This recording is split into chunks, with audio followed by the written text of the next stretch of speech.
nagbabasa kahit once a day lang, no?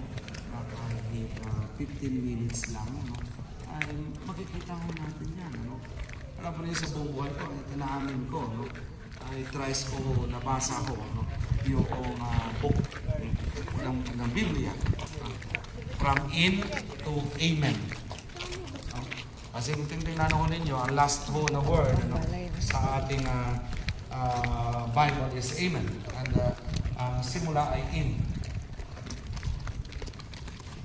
Kung yung mga kapatid, ay sometimes kailangan mo natin ito sa akin.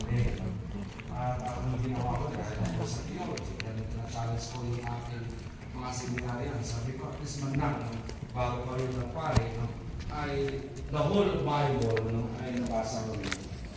Yes, napatuloy yung mga kapatid, no, that's the book itself, no, it teaches us, no, more. Hindi ko natin tinatanong.